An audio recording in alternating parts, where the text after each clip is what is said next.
오늘 말씀을 우리가 같이 은혜를 나눌 터인데, 오늘 이 말씀을 나누기 전에 우리는 21장부터 예수님께서 세 가지의 비유를 하세요. 첫 번째 비유는 두 아들의 비유를 하십니다. 두 아들이 있는데 첫째 아들에게 포도원에 가서 밭에 가서 일을 하라고 그러는데, 그 아들은 예 알겠습니다 하고 그 아버지에게 아주 순종하는 모습으로 예를 크게 외치고 가지만 가다가 중간에 마음이 틀어져서 밭에 가서 일을 하지 아니하고 다른 데로 가버리는 거예요.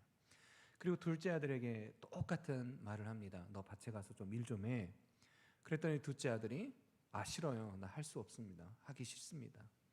그런데 가다가 돌이켜보니 아버지 말에 순종하고 싶어서 돌이켜서 밭에 가서 일을 하게 되어집니다. 그리고 난 다음에 예수님이 묻죠. 이 두 아들 중에 진정 하나님의 나라에 합당한 자는 누구인가? 첫 번째, 예만 하고 진짜 안 하는 사람이 진짜 하나님의 나라에 합한 것인가? 처음엔 아니다라고 이야기했지만 그럼에도 불구하고 돌이켜서 다시 아버지의 말에 순종하여서 행하는 자가 하나님 나라에 합당한 것인가?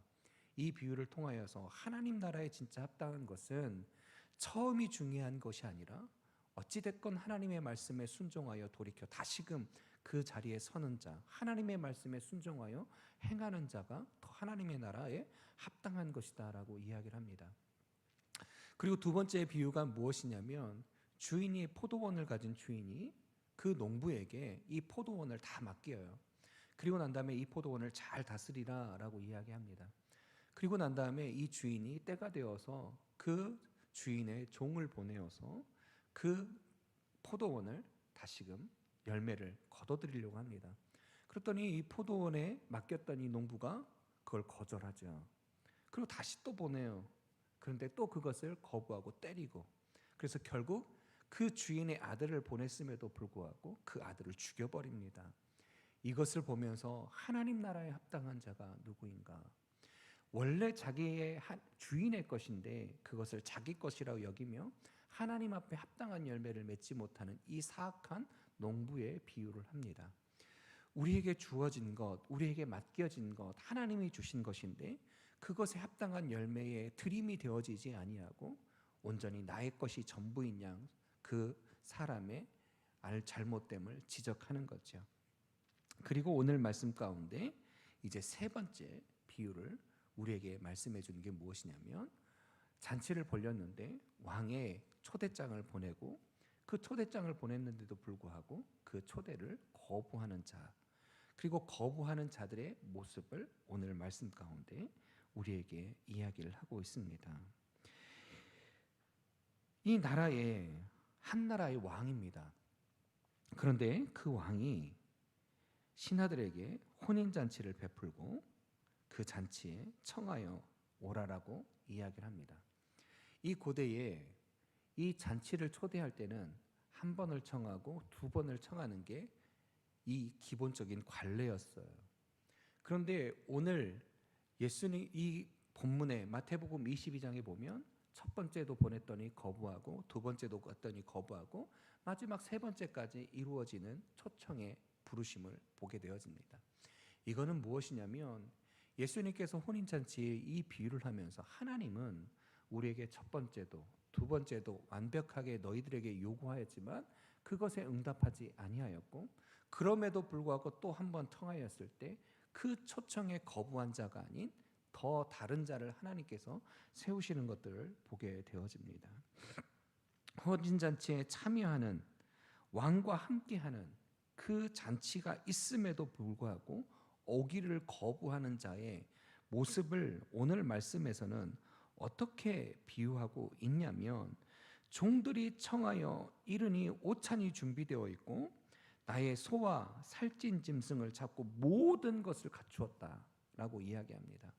모든 것을 갖춘 그 오찬의 자리에, 잔치의 자리에 초청하였는데 이 초청을 거부하는 자의 모습을 어떻게 표현하고 있냐면, 5절에 보니까 자기 밭으로 자기 사업하러 무엇에 빠져 있습니까? 자기 것에 빠져 있습니다. 자기 것에.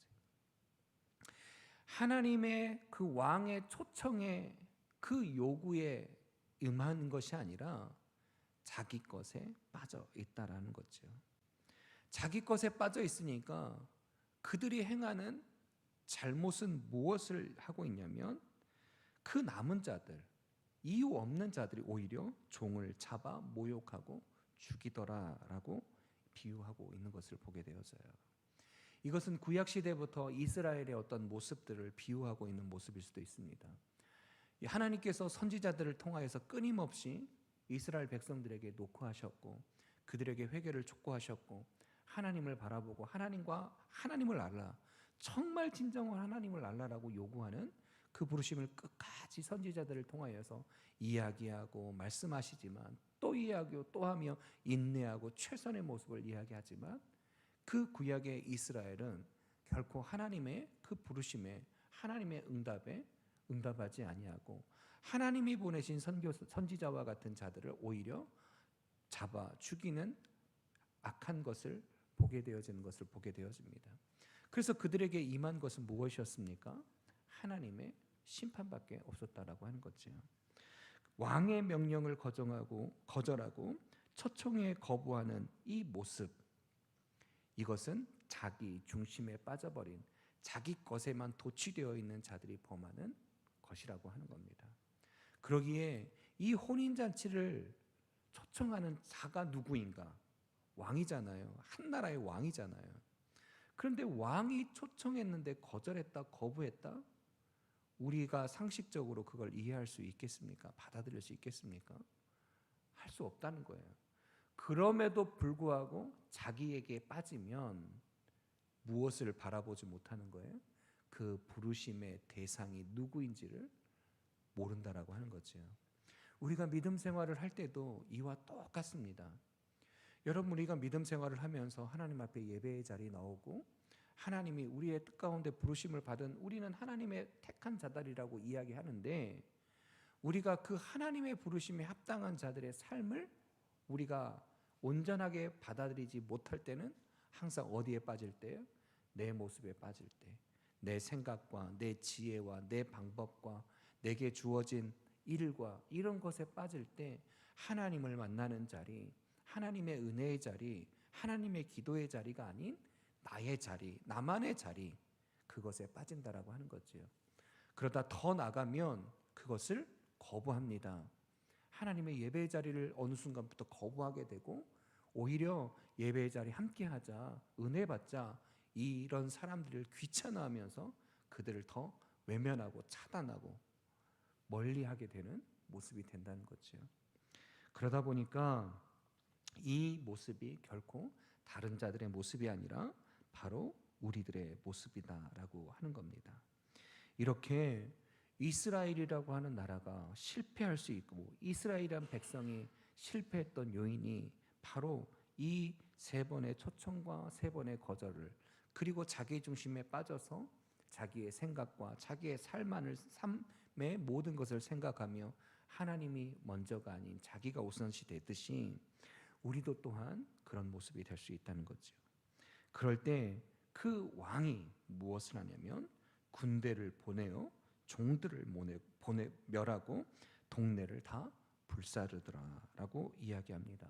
이것은 바로 심판을 이야기합니다. 오늘 말씀에도 14절에 보니까 청함을 받은 자는 많되 택함을 입은 자는 적다라고 이야기하고, 우리가 저번에 말씀을 같이 나누었던 것처럼 먼저 된 자가 나중되고 나중된 자가 먼저 되는 것은 무엇 앞에 설 때까지 우리는 모른다는 거예요? 하나님 앞에 설 때까지 우리는 그 어떤 것도 자신 있게 말할 수가 없습니다. 제가 사역을 하면서 목회를 하면서 정말 믿음이 좋은 권사님이 있었어요. 90이 넘으실 때까지 사셨던 권사님이셨는데 이제 그 남편 되시는 분도 장로님이셨습니다. 그래서 교회에 굉장히 믿음이 좋은 장로님과 권사님의 부부였죠. 그런데 이 권사님이 임종을 앞두는 시기가 되어졌습니다. 그래서 임종 예배를 드리러 갔어요.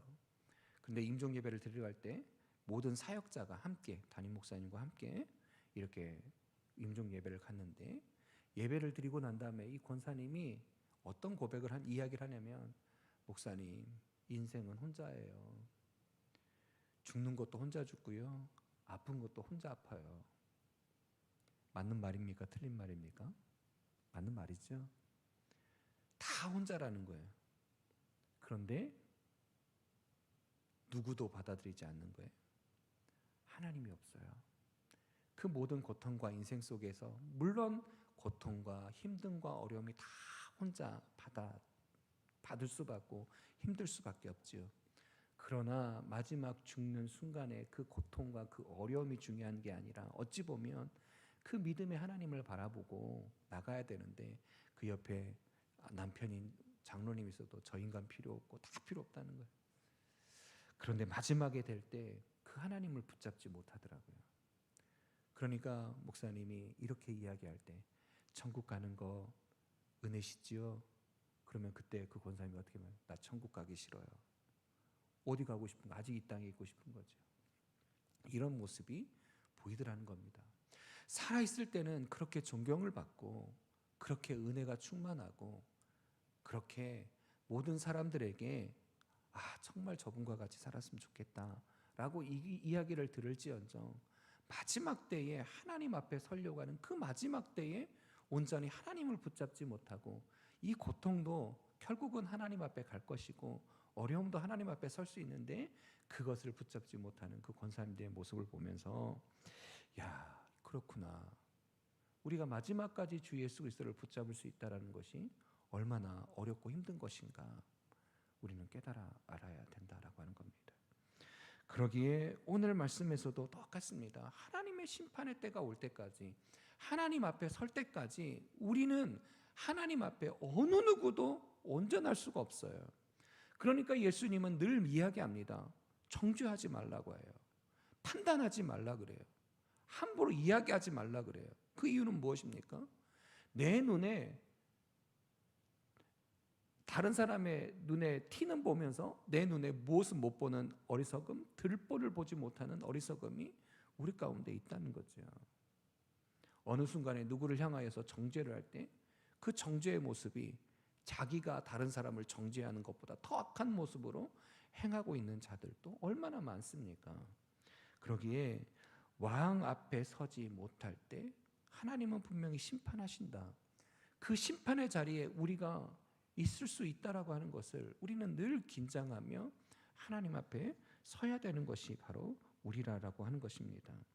하나님은 분명히 노하시는 하나님이고 왕은 그 명령 가운데 불순종한 자에게 분명히 책임을 물으시는 하나님이고 왕임을 우리에게 보여주고 있다라고 하는 겁니다.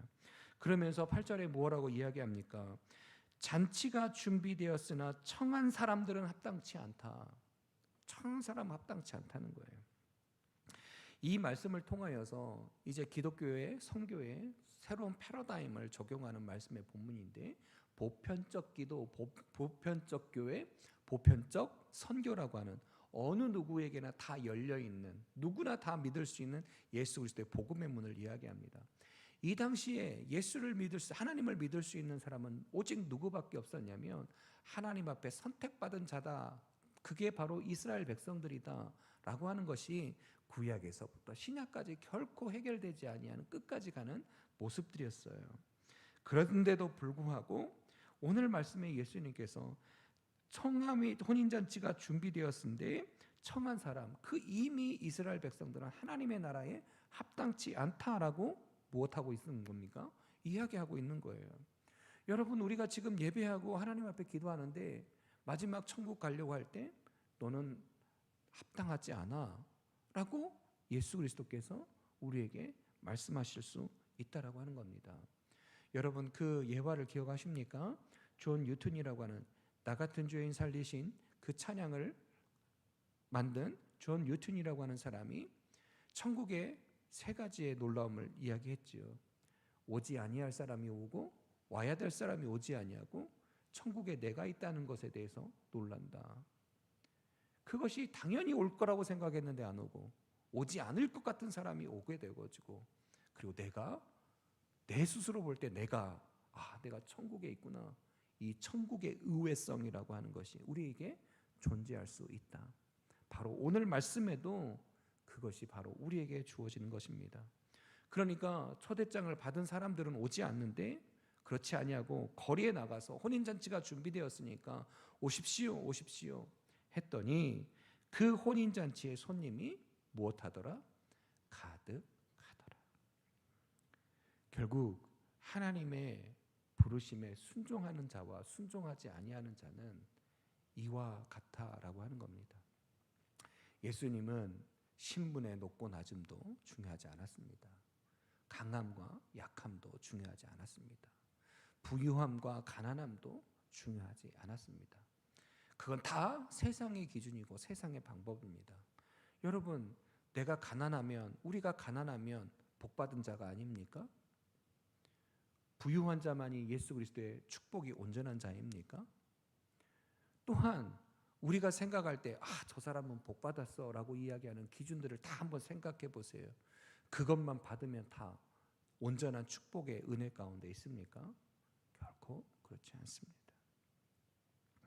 여러분, 어느 누구도 하나님 앞에 온전하지 않기에 이런 보편적 진리에 하나님의 복음이 선포되고 있는 것들을 우리는 기억하고 그 하나님 앞에 어떻게 살아야 될 것인지를 기억하며 주님 앞에 서야 된다라고 하는 거지요. 그리고 마지막으로 오늘 본문 가운데 우리에게 주어지는 아주 귀한 말씀이 있습니다.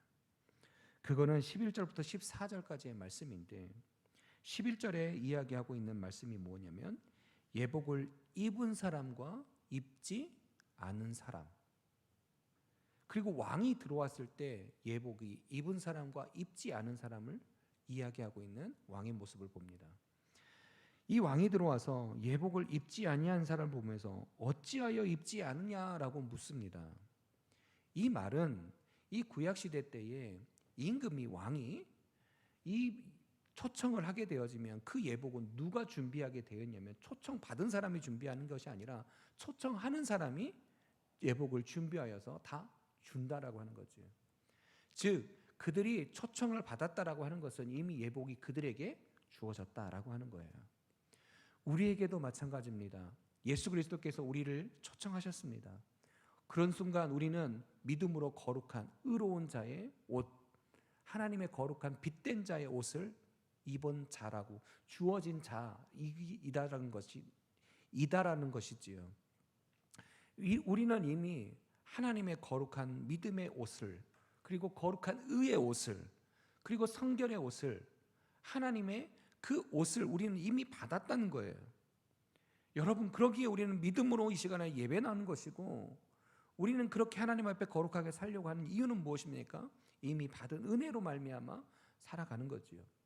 그런데 예수님께서 왔는데 그 옷이 없어요. 예수 그리스도로 받은 그 옷이 없다는 겁니다. 믿음의 옷이 없고 거룩한 의의 옷이 없고 성결의 성화의 은혜의 옷이 없다는 거예요. 그러니까 너 왜 없어? 내가 준 옷도 왜 입지 않아? 라고 묻고 계신다는 거예요. 얼마나 충격적인 말입니까? 목사인 저에게요, 예수님께서 너 믿음이 있었어?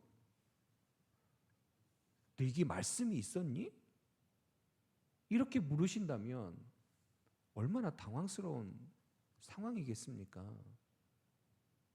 우리에게 그 예복을 물으신다는 거예요. 네가 입고 있는지 입고 있지 않는지를 물으신다는 거예요. 그것이 바로 저와 여러분에게도 동일하게 하나님은 물으신다는 겁니다. 그렇다면 그 옷은 우리에게 어떻게 존재해야 될까요? 그 옷은 우리에게 어떻게 준비되어져서 그 사용되어져야 할까요? 여러분, 오늘 이곳에 올 때 전부 다 옷을 입고 오셨죠? 여러분, 옷을 입을 때 어떻게 입고 오십니까? 생각하고 막 입으실 때와 그냥 내게 있으니까 입는 거잖아요. 안 그래요? 막 특별한 옷을 입을 때도 있지만 나에게 주어진 옷이 있기 때문에 그 옷을 입는 거예요. 근데 그 더 이상의 생각을 하는 사람은 없습니다. 나에게 주어진 옷을 좀 더 이쁘고 좀 더 좋고 날씨나 어떤 환경 속에서 나를 보호해 줄 수 있고 나의 멋스러움을 나타낼 수 있는 옷을 찾아서 입을 뿐입니다. 입는 행위는 별것 없어요. 그런데 입지 않는 행위가 더 어렵습니까? 입는 행위가 더 어렵습니까? 우리 입는 행위가 더 쉬워요. 입지 않는 건 부끄러운 거예요. 안 그래요? 그런데 우리는 이런 당연히 입을 수 있는 그 단순함을 거부하고 있다라고 하는 겁니다. 이걸 단순하게 이야기하면 모든 그리스도인들에게 하나님의 말씀의 성경을 믿어야 합니까? 믿지 않아야 합니까? 믿어야 합니다. 하나님의 말씀의 예배를 우리는 드려야 합니까? 드리지 말아야 합니까? 드려야 합니다. 우리 기도해야 되잖아요. 우리 찬양해야 되잖아요. 그런데 그 삶이 너무나 단순하게 있는 옷이고 그냥 입을 수 있는 것이고 받아들일 수 있는 건데 기도할 때 기도하지 않고 찬양할 때 찬양하지 않고 예배할 때 예배하지 않는 그 모습이 우리에게 있다라고 하는 겁니다. 예복을 입지 않는 것과 똑같다는 거지요. 그리고 중요한 순간 왕을 만나는 자리, 그러면 그 자리에는 우리는 당연히 우리에게 준비된 모습을 보여줘야 되는 거지요. 하나님이 우리에게 입혀주신 그 구원의 믿음의 의로운 옷, 그 진정성의 그 아름다운 옷을 우리는 지금 입고 계시는가? 여러분을 보면서 당신은 예수 믿는 아름다운 거룩한 옷을 입고 있군요 라고 이야기를 듣고 있는가? 그러기에 오늘 예수님의 비유 가운데 분명히 말씀하고 있는 건 무엇입니까? 예복을 입는 자와 입지 않은 자를 통하여서 입지 아니하는 자를 손발을 묶어 내 던져 거기서 슬피 우는 이가 있다라고 우리에게 말씀합니다. 요즘에 새로운 신학적 이슈가 있습니다. 어떤 이슈냐면 우리는 옛날에 예수 그리스도를 한 번 믿어 구원을 이룬다라고 하는 것에 대해서 믿음의 절대성, 그래서 구원의 확신, 이것을 이야기합니다. 물론 그것은 정확합니다. 그렇다면 믿은 자가 온전한 믿음으로 살지 아니하는 자가 정말 구원받은 백성인가에 대한, 하나님의 나라에 갈 수 있을 것인가에 대한 그 궁극적인 신학적인 문제를 대두하는 것을 보게 되어집니다. 오늘의 말씀에도 우리에게 이런 이슈가 던져지고 있어요. 무슨 이슈가 던져지고 있냐면 초청을 받아왔는데 오히려 안 받아온 사람보다 받아온 사람이 밖에 나가 슬피 울고 있다라고 하는 이 상황을 예수님은 비유로 말씀하고 있다는 거죠. 믿음으로 구원을 받았는데 하나님 앞에 온전한 믿음의 옷, 구원의 거룩한 옷을 입지 아니하는 자가 밖에 내던져서 슬피 우는 상황이 되어진다. 야고보서에서 이야기하는 것처럼 행함 없는 믿음은 죽은 믿음이라고 이야기하는 그 말씀을 우리는 어떻게 받을 것인가? 여러분, 우리는 믿음으로 말미암아 구원받는다라고 하는 것은 절대적인 진리이고 방법입니다. 하나님 앞에 나가는 것입니다. 그러나 거기에 더하여서 우리에게 주어지는 더 큰 하나님의 요구는 너희가 가진 그 믿음에 안주하여서 믿음을 없는 자가 되는 게 아니라, 믿음을 잃어버리는 자가 아니라, 옷을 예복을 입지 아니하는 자가 아니라 예복을 입는 자가 되어야 된다라고 하는 것을 우리에게 말씀해 주고 있다는 거예요. 여러분, 구약의 바리새인과 그런 사람들은 모두가 하나님의 온전한 선택받은 사람이라고 이야기했고, 세리와 가난한 자들은, 그리고 창녀와 같은 자들은 손가락질을 받으며 죽어야 될 대상이었습니다. 그러나 하나님은, 예수님은 진정으로 회개한 자들에게 그들에게 구원이 있다, 그들에게 하나님의 은혜가 있다라고 말씀하고 있다라고 하는 거지요. 그러기에 우리의 우선순위의 삶은 어디에 있습니까? 토저라고 하는 사람이 이런 말을 했습니다. 우리의 목표는 종말의 세부 사항을 아는 것이 아니라 예수님을 만날 준비가 된 삶을 사는 것이다. 어떤 종말의 때에 어떤 종말의 때에 무엇이 일어날지 세부 사항을 아는 게 중요한 게 아니라 종말의 때에 마지막 때에 예수님을 만날 준비가 된 삶을 지금 우리가 살고 있는가? 하나님의 부르심 앞에 예수님을 만날 준비가 된 삶, 이것이 바로 예복 입은 자와 입지 아닌 자와 구분이다라고 하는 겁니다. 바라고 소망하기로는 우리 내마음교회 모든 성도님들에게 이런 준비된 자의 예복을 입고 하나님을 만나는 은혜가 있기를 주의 이름으로 축원을 드립니다. 그러기에 우리에게 주어진 그 초청의 자리, 은혜의 자리, 믿음의 자리, 감사의 자리를 결코 가볍게 여기지 마시고 나 중심이 아니라 나의 모습이 아니라 나의 생각이 나의 방법이 아니라 하나님 그 예수 그리스도 앞에 서서 바라보는 저와 여러분이 될 수 있기를 바랍니다. 그리고 우리가 마지막 때까지 우리는 결코 우리가 온전해질 수 없다라고 하는 그 모습을 인정하며 날마다 주님 앞에 겸손히 서는 자가 돼야 돼요. 교만한 자가 아니라 정말 하나님 앞에 겸손히 서는 자. 누구를 향하여서 정죄하고 비판하는 자가 아니라 정말 하나님 앞에 내 자신을 먼저 돌아보는 자. 그것이 우리가 되어야 될 줄 믿습니다. 그래서 여러분에게 주어진 하나님의 거룩한 은혜의 옷들을 마음껏 입으십시오. 사랑의 옷도 입으시고요, 믿음의 옷도 입으시고요, 빛된 자의 옷도 입으시고요, 누군가에게 필요한 아름다운 많은 옷들을 입으시며 그 옷들을 통하여서 하나님 앞에 예복 입은 자의 삶을, 예수 그리스도를 만나는 삶의 준비가 되는 그 삶을 사는 저와 여러분이 될 수 있기를 소망합니다. 여러분 택함을 입은 자들이 될 수 있기를 소망합니다. 여러분은 정말 택함을 받아 하나님 앞에 우리가 다 만나는 은혜가 있기를 소망합니다. 그 하나님 앞에 설 때 주님이 여러분을 축복하시고 은혜 가운데 설 줄 믿습니다. 여러분 오늘 말씀을 기억하면서 하나님 앞에 기도하는 시간 한 1, 2분 갖겠습니다. 하나님, 우리 가운데 말씀하여 주신 것들, 나는 하나님 앞에 어떤 자로 서 있는지 돌아보며 하나님 앞에 말씀에 순종하는 자인지, 하나님 앞에 열매를 맺는 온전한 자인지, 하나님의 부르심 앞에 서서 주님 앞에 순종하며 나가는 자인지, 예복을 입고 예수를 만날 준비된 자의 삶을 살아가는지 이 시간 기억하며 하나님 앞에 그런 자가 될 수 있도록 기도하며 나가겠습니다. 기도합니다. 할렐루야.